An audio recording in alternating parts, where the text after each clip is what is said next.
Something wonderful is happening to me right now. Something wonderful is happening to me right now. I accept things the way they are. I accept things the way they are not.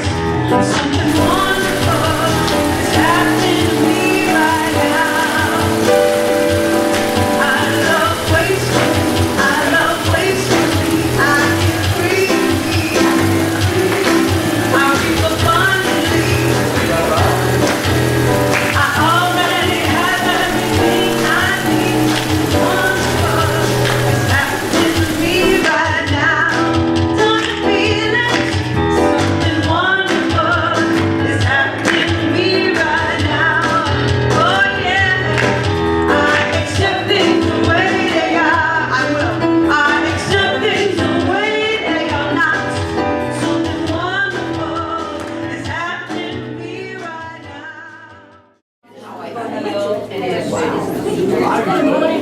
Morning. Good morning. Welcome to the center. Would you like a program? Good morning, Julius. How are you? Happy New Year. Happy New Year, everybody. Welcome to the center. Happy New Year. All right.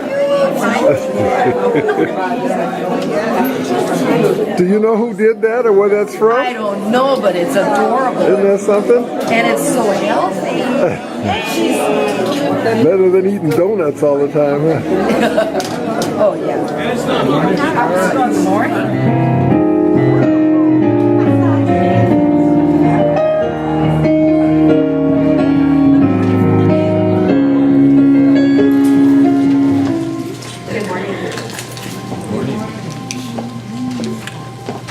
I'm excited to get to share this meditation with you. It's my favorite New Year's meditation. It's called A Happy New You. So just find yourself sitting comfortably. Take a few deep cleansing breaths.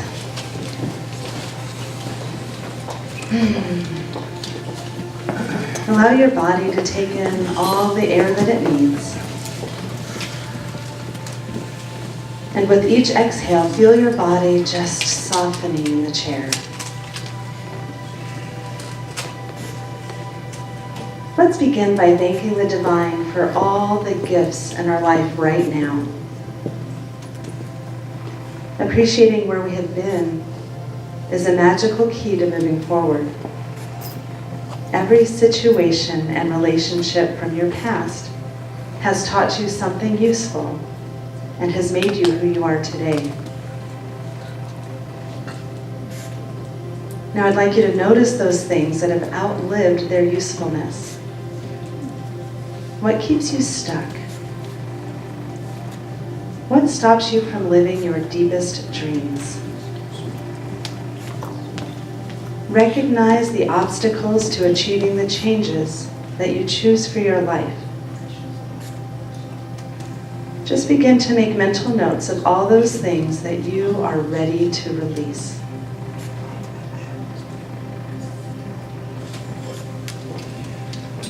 Where are you still holding resentment toward another or toward yourself? Just for this moment, if there's any fears, worries, doubts, disappointments that are surfacing in your mind, envision them as a muddy stream which flows out of you as you breathe. Feel and see yourself releasing old hurts, sadness, imbalance, injustice in your life from the past and present.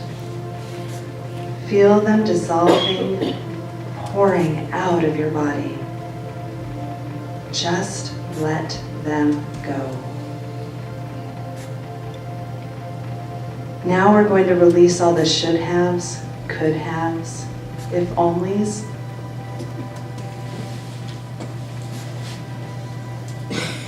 If there are many layers to let go of, just for now, let go of those things that you were able to. Just let them go. Now see what items, relationships, or situations you have outgrown, or that need to shift in some way. Take the time to express gratitude for the lessons learned, and then visualize them gently leaving or changing to promote your new reality. You know, as we free ourselves from the past, we open up space for fresh, honest relationships and for exciting new opportunities to come into our lives. So as that old energy flows out, experience a new lightness. Feel a new power and vitality entering into your mind and body, opening up space for compassion, for forgiveness, for help, for prosperity and success. Invite in those people who are able to respect and honor your growth and change. Dwell in this new space. Open your heart and express gratitude for the opportunity to grow and move forward. Honor and acknowledge yourself for the courage to clear house and let go.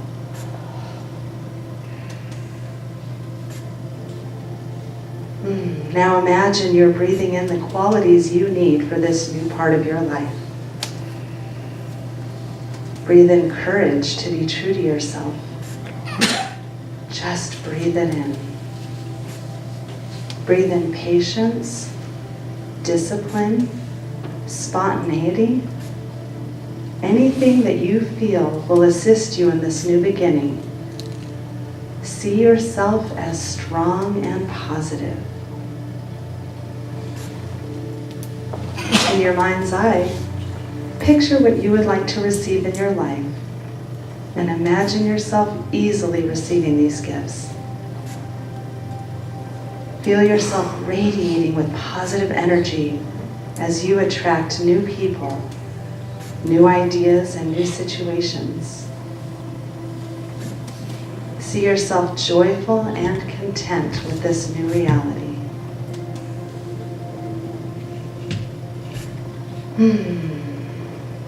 And so slowly begin to deepen your breath.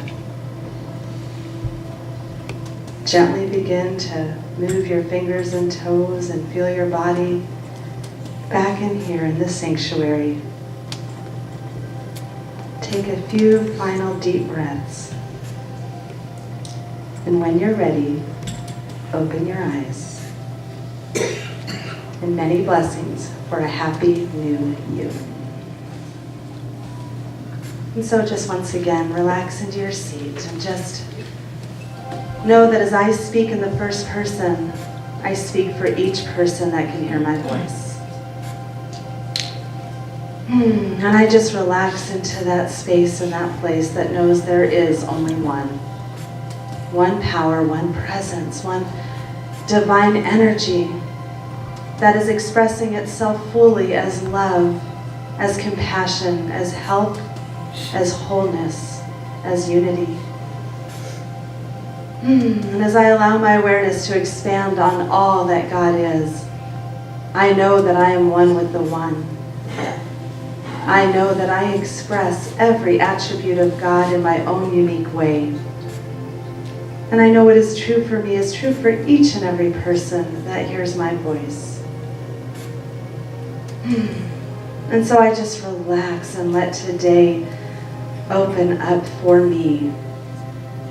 I allow the message that reminds me of my magnificence and my partnership with God, allowing me to build and live the life that I dream of. I just allow my heart to be opened by the music that touches me. And I allow my mind to be expanded by the words, by the music, by the hugs, by the friendship. I am so grateful for this place that allows me to live authentically, that shows me what life looks like, lived from that place of authenticity, and empowers me to live from that everywhere I go.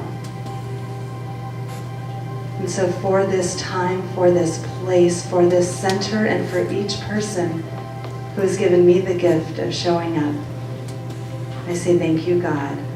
Thank you for every blessing. Thank you for the way it works. I release my word into that perfect action of the law, knowing it's already done. I let it be, and so it is. But not she. Well, good morning. I love what is it you say, Reverend Cheryl? And we accept you wherever you are on your spiritual path. And then behind closed doors, when I'm around her, she says, you better be on your spiritual path or I'll beat your butt.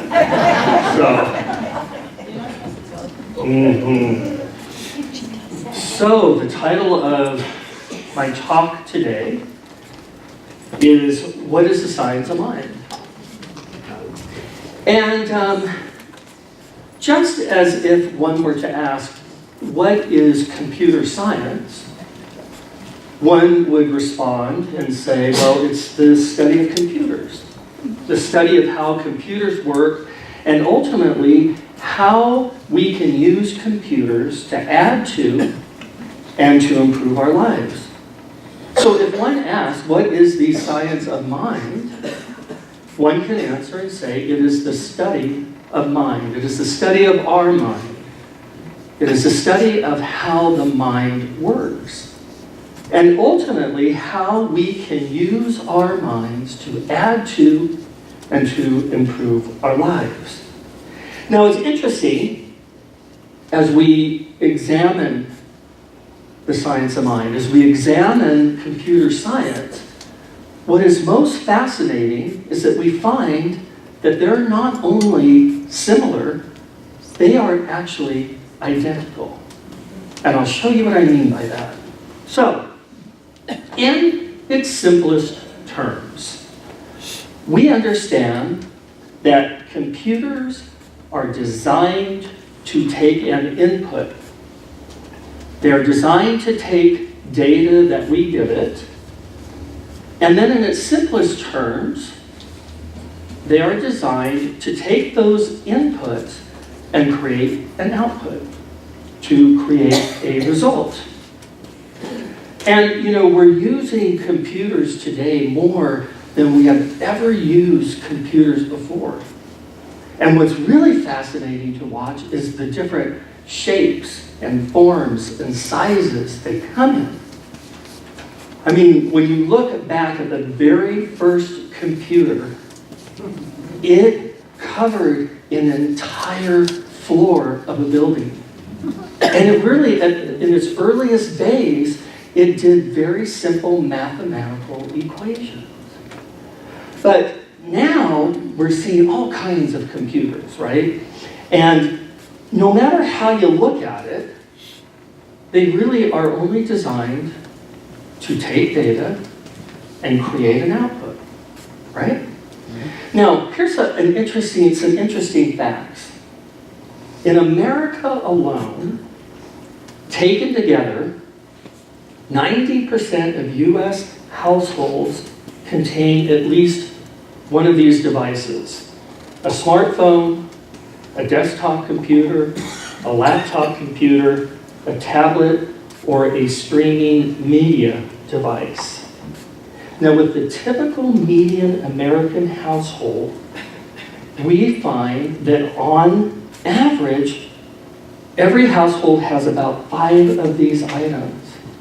And then there are American households, about 18%. 1 in 5 American households have 10 or more of these devices.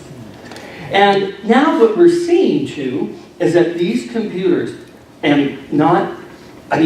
they are amazing, right? They're more powerful than ever before. And what we're finding is that exponentially they grow in power. So, and then this article talked about the iPhone specifically. And it says this iPhone, now I'm just going to read this really quick, uses an Apple-designed 64-bit Cortex 8A ARM architecture composed of now this is where it gets interesting. I don't, A-R-M, blah, blah, blah. But this is where it gets interesting. It is composed of approximately 1.6 billion transistors. So there are these microchips, right? And they are miniature, microscopic, and yet the power in them is extraordinary. 1.6 billion transistor, it operates at 1.4 gigahertz. Now listen, and it can process instructions at the rate of approximately 1.2 instructions every cycle in each of its 2 cores, blah, blah, blah. Now, this is the interesting part. That is 3.36 billion instructions per second. Put simply, this iPhone, the clock in your iPhone is 32,600 times faster than our best Apollo spacecraft era computers. Now listen, one single iPhone could be used to guide 120 million Apollo era spacecraft to the moon all at the same time. The power,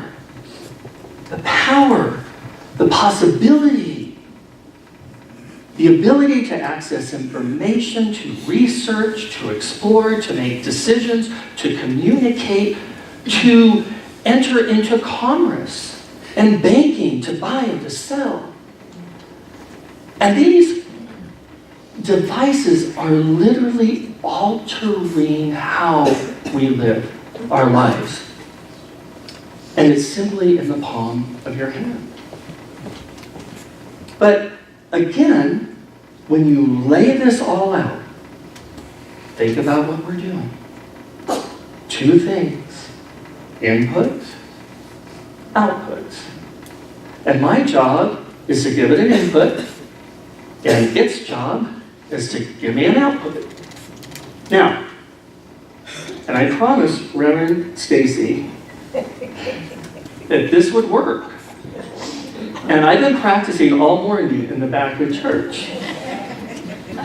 So here we go. If I want my computer to do a mathematical equation, then I must give it certain inputs, and then I would expect a certain output. Ready?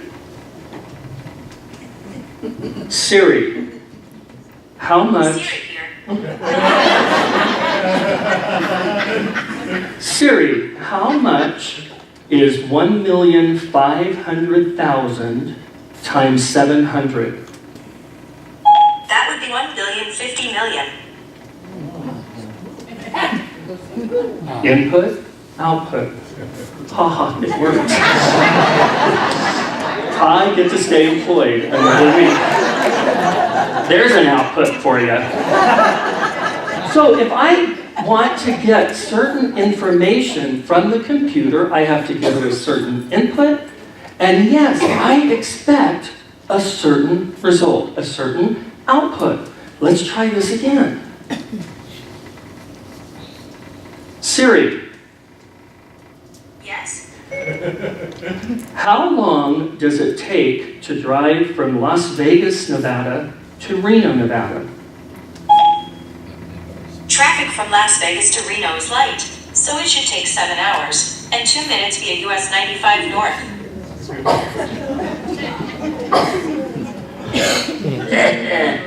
Now, finally, what I know now, my experience with computers is when I ask the computer for information, I know that absolutely I am going to get its best possible response, its best possible data. One more time. Siri. What's up?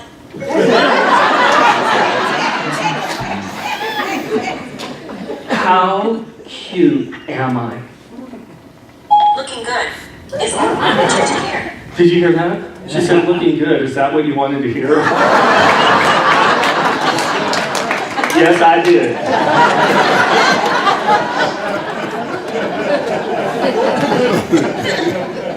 And what we know about our computers today is they are active, they are connected, and they are ready to utilize every minute of every hour of every day, 7 days a week, 365 or 366 days out of the year.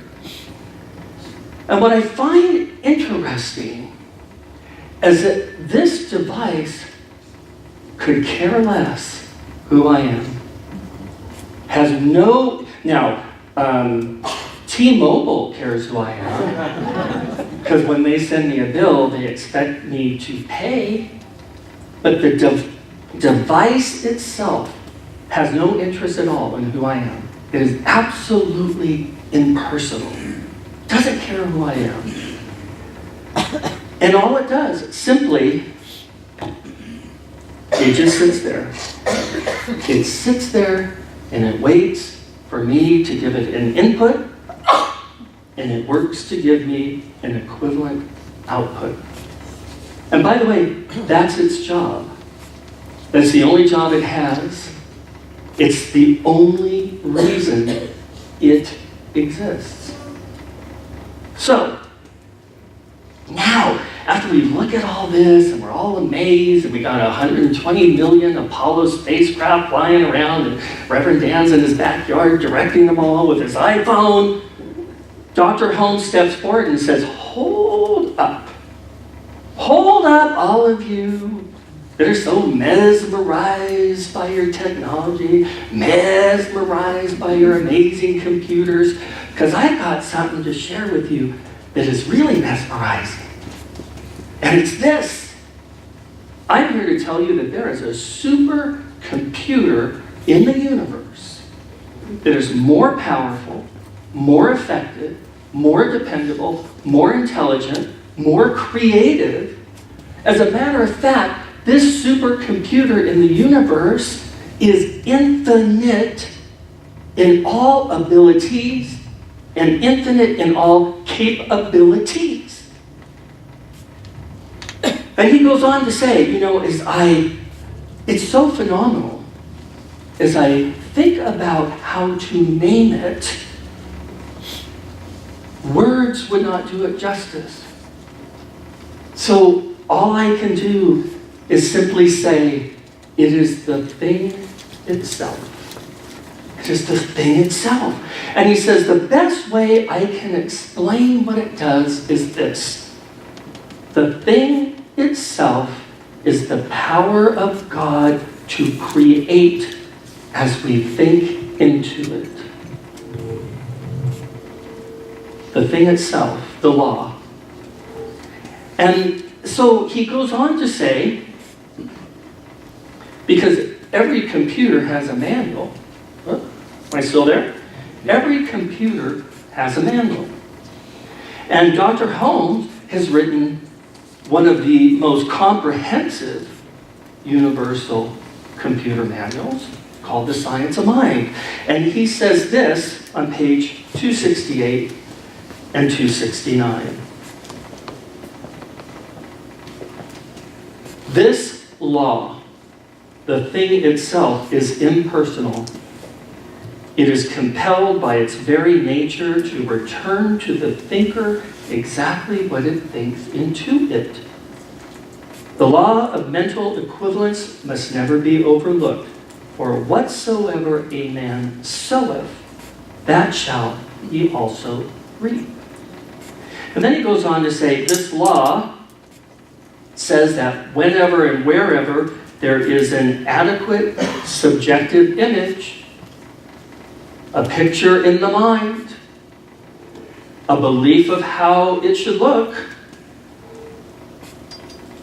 and this image does not contradict the nature of the universe, that image will not only tend to take form, but will take form and will manifest. This law we did not make, and we cannot change. So,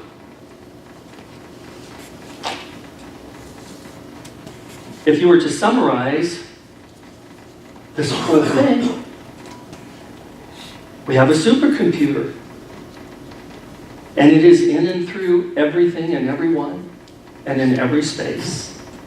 And as we think a thought, as we speak a word, these are actually inputs that we're putting into this supercomputer.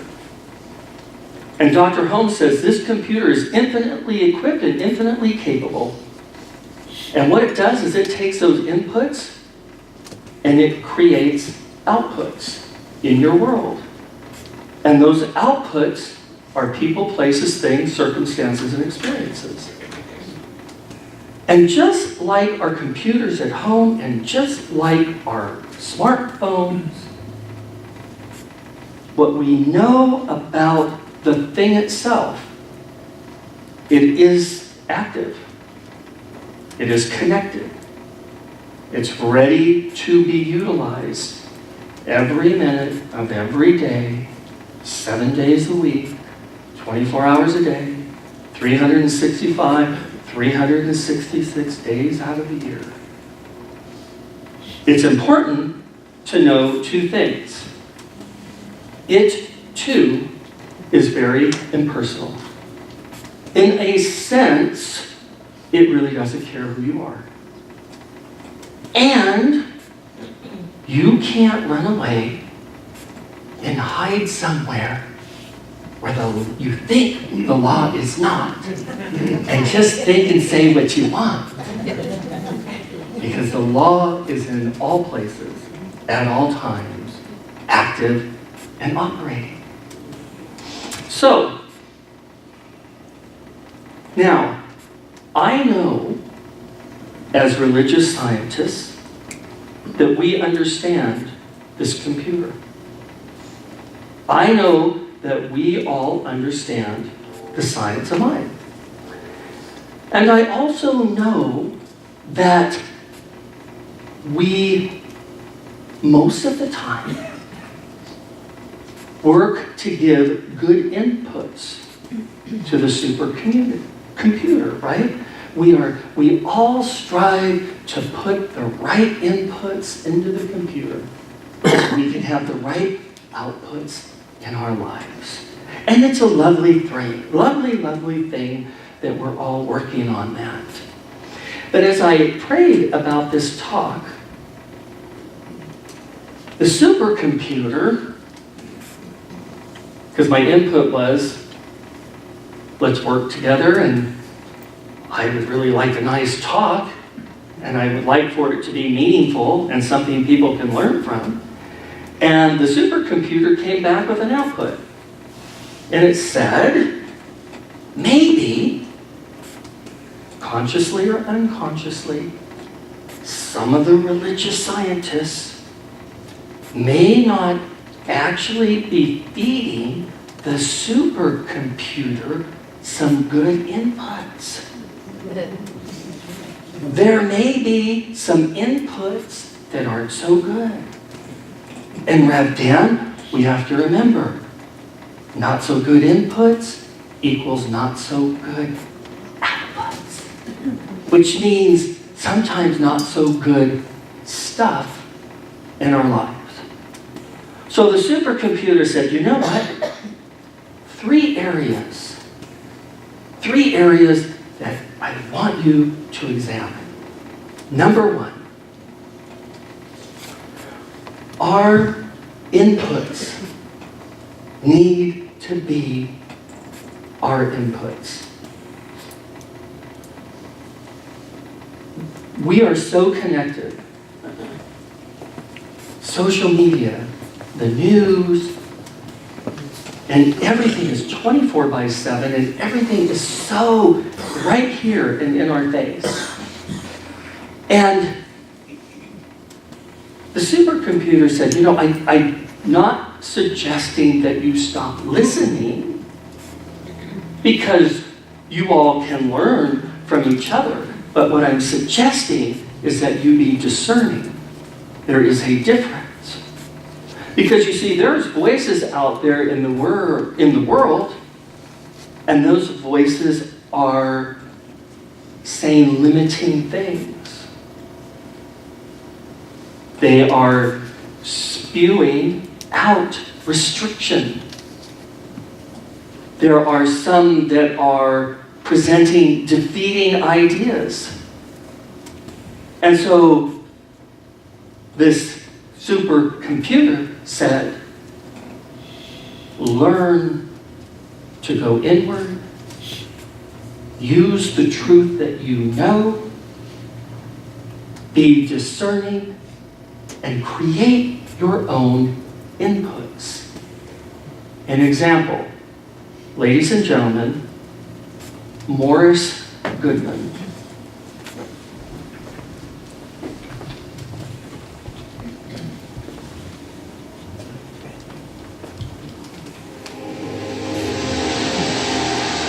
Well, my story begins on March 10, 1981. It really changed my whole life. It was a day I'll never forget.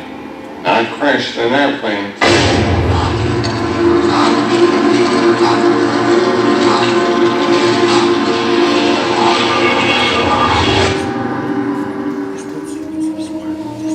I ended up in the hospital completely paralyzed. My spinal cord was crushed. I broke the first and second cervical vertebrae.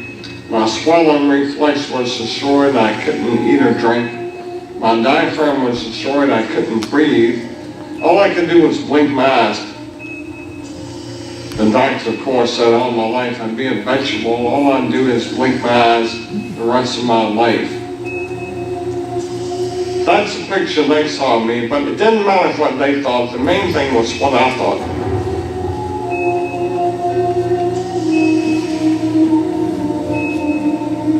I pictured myself being a normal person again, working out of that hospital. The only thing I had to work with in the hospital was my mind. And once you have your mind, you can put things back together again. I was hooked to a respirator, and they said I'd never breathe on my own again because my diaphragm was destroyed. But this little voice kept saying to me, breathe deep, breathe deep.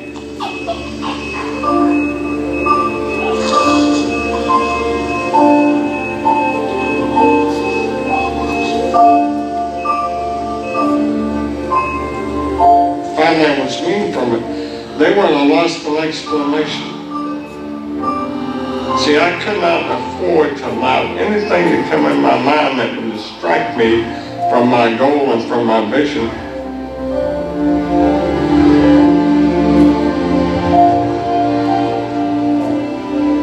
Well, I set a goal to walk out of the hospital on Christmas. That was my goal.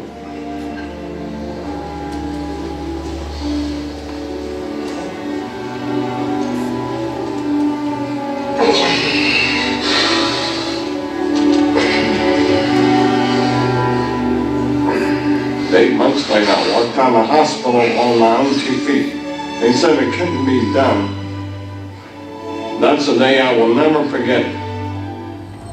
For people that are sitting out there right now watching this program that are hurting, if I wanted to sum up my life and sum up for people what they can do in life, I would sum it up this way in 6 words.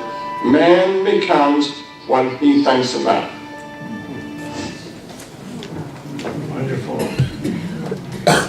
And so from another one of the universal computer manuals, The Secret, I reread part of Mr. Goodwin's story, and he says this, and I'm just repeating what he said. All I could do was blink my eyes. The doctors, of course, said, isn't it funny how things get you off guard? Yes. All I could do was blink my eyes.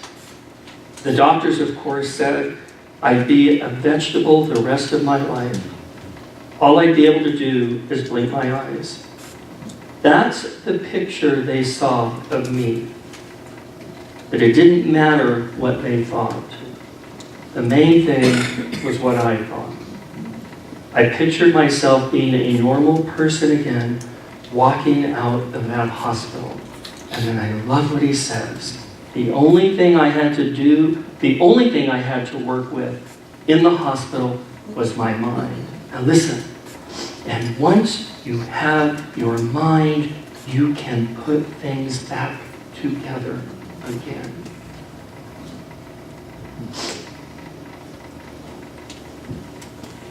Quit listening.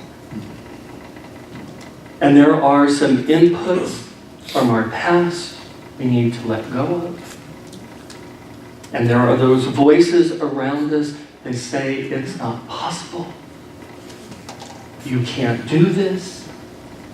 Never been done before. That is their input, not yours. Create the inputs for the life that you want to see tomorrow.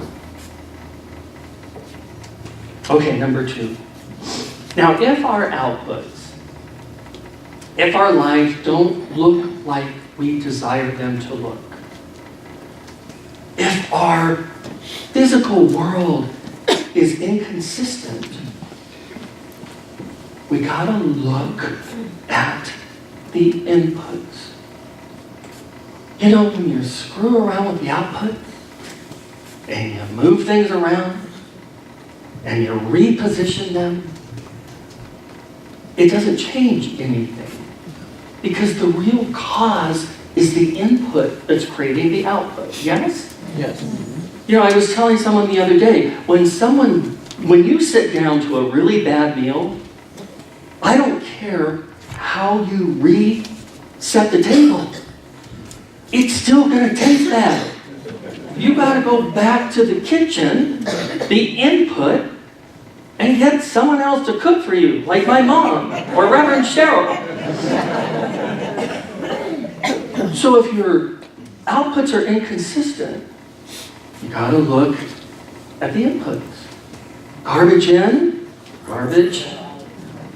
Another one of my, and this is one of my favorite universal computer manuals, Love and Law by Dr. Holmes. He says this on page 8 and page 9. And I think this is interesting because I know that we have at least some point in our lives said this. We say if it is true that God is good and God wants us to have everything that is good, why does God create us and let us suffer? Why are we limited? Why must we struggle against physical limitations? And here is the answer as it appears to me. I believe it's true. I believe that we were born individuals. And to be an individual, we must always have the right for self-choice. Had God created us to be mechanical, we would not have been an individual. And so God gave us a mind. The same mind that is in us is in the universe. The same mind, no difference. Now then, we reflect into this universal mind what we think.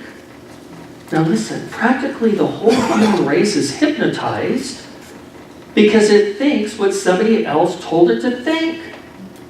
It thinks from its physical environment. It says, I see sin, sickness, death, misery, unhappiness. I see calamity. And so it is going to the creative, receptive, impersonal, eternal mind, a concept. It is giving these ideas to this law. And then he goes on to say, the impersonal, eternal law receives the impression of my thought. And if I say everything is wrong, it is wrong. In Christian science, they call it the law of reflection. Light produces light. Light attracts light. Light draws to itself light, always, no exception. If you could see your thought and take a picture of it, and then take a picture of your conditions, you would see there's no difference between them. We cannot, now here we go. We cannot make affirmations and denials for 15 minutes.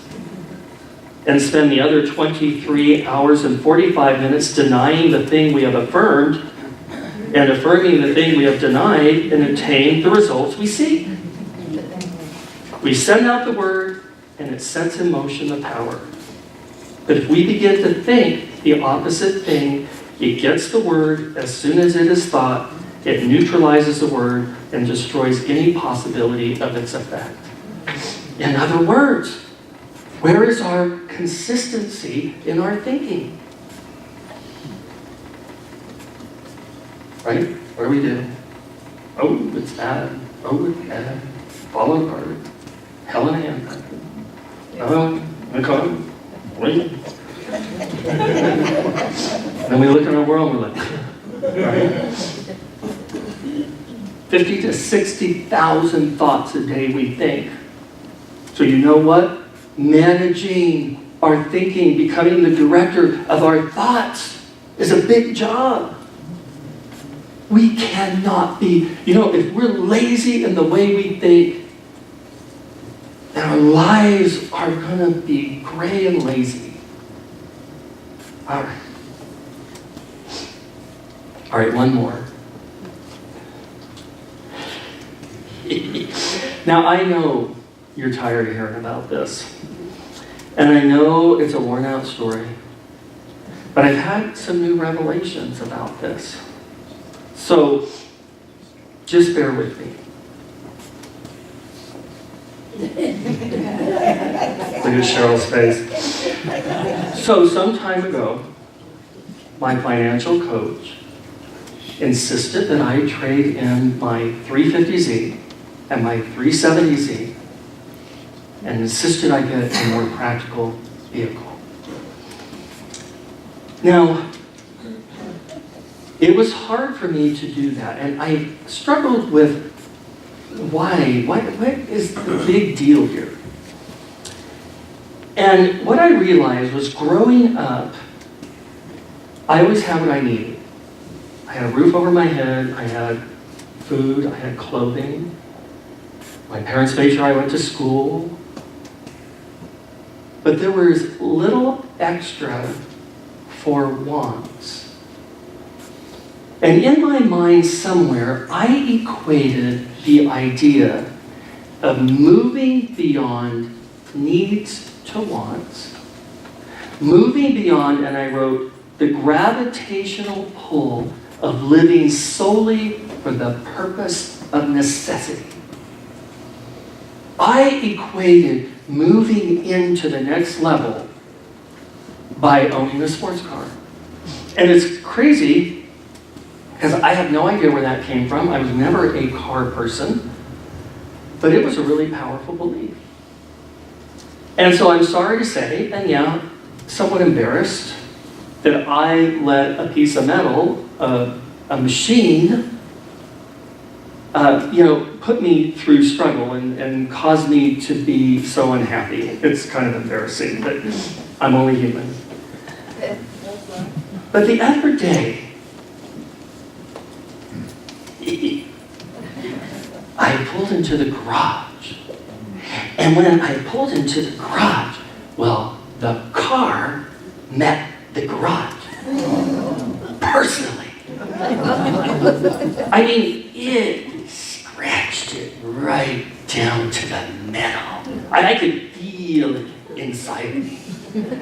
And then as I sat there, sometime before, I remembered that I was parking my car at the airport. Had a little misjudgment in distance and snapped a cement pole. And then I remembered that some time ago, why I was turning a tight corner and, well, two rims on the car looked very different than they did when I bought it. Yeah, and then sometime before that, I was pulling into this very tight spot and I hit an object and it didn't even dent it. It punctured the side of the car. I know. And then someone who obviously was holding their keys, and it was dark and they didn't notice, but their key accidentally went out the side of my car. And when I'm sitting in the garage thinking about all this, I thought, now what in the hell? I said, this has never happened to my sports cars, ever. And then, the great supercomputer referred me to the great super manual. And on page 206 and 207, Dr. Holmes says this: every time we think, we are thinking into a receptive, placid substance, which receives the impress of our thought. When we stop to realize how subtle thoughts are, how unconsciously we think negation, how easy it is to get down and out mentally, we shall see that each is perpetuating his own condition. This is why people go from bad to worse, or from success to greater success. And after reading that, I realized that every time I walked up to the luxury sedan, I did this. I know.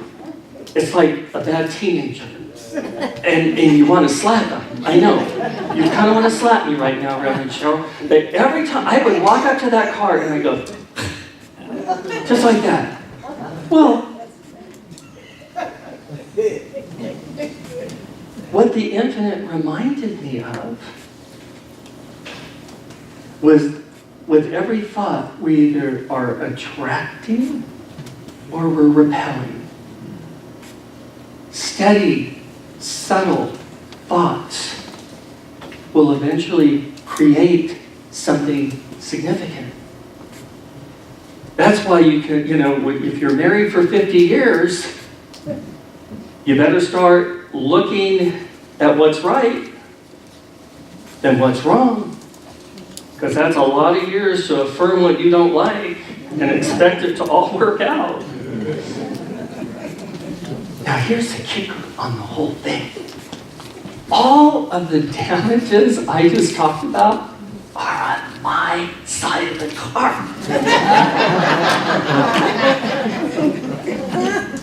And so the universe reminded me of this, that the Grand Canyon was not formed by some cataclysmic episode.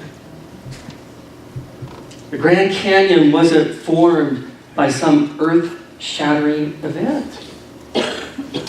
The waters came, and slowly and steadily it carried one grain of sand away, one grain at a time. And the earth created one of its most brilliant works of art. So I'm here to remind you today, God intended for you to live an amazing life. God intended for each of us to have an extraordinary experience.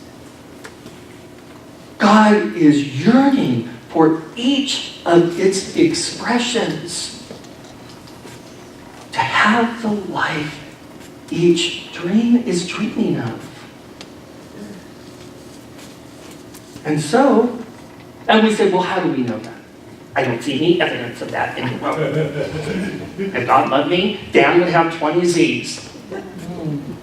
I know that this is the truth about this universe. That the universe wants the very best for us because it has put the most amazing computer in our lives. We just have to figure out how to use it. So, this week, I will be watching. I'm going to be looking for your inputs and your outputs. Namaste.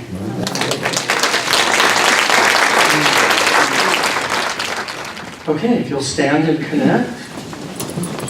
And just as a bit of advice, if you go to the park, you always pick Superman. Just saying.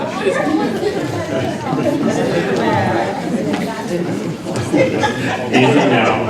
Easy now.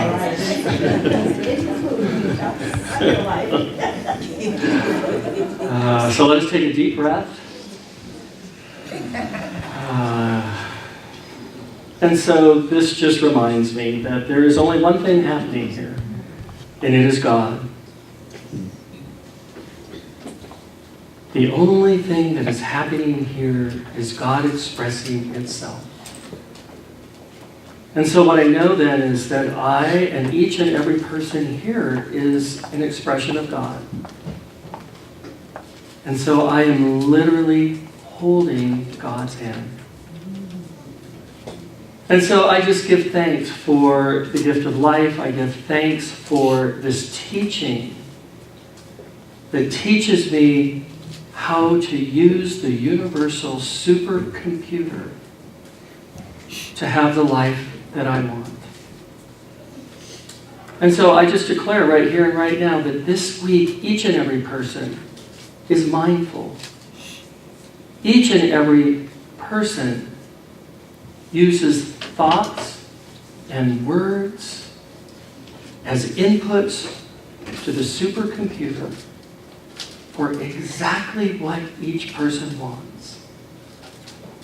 And I give thanks knowing that each person receives the output of their input. I'm so grateful for the knowledge of how it all works. I'm so grateful for this place. And I'm so grateful for each and every person here. And so now I release my word into the perfect workings of the law.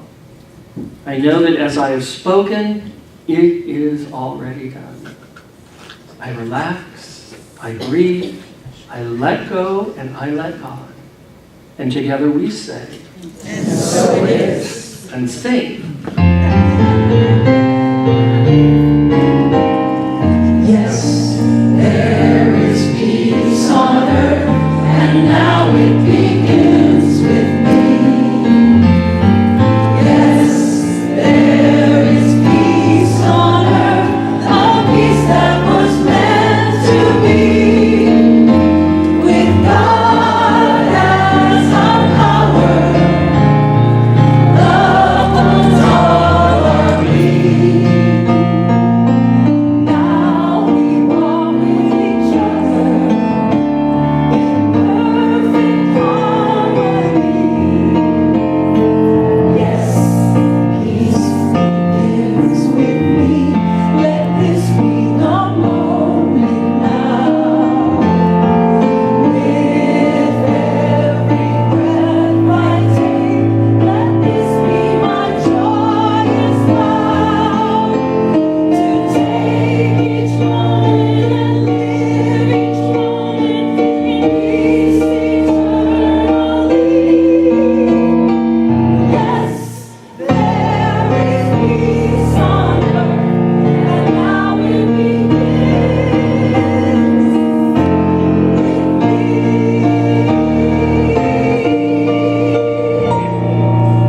Repeat after me. Something wonderful is happening to me right now. Something wonderful is happening to me right now. I know this in my mind. I know this in my mind. I feel this in my body. I feel this in my body. And so it is. And so it is. Make it a great week.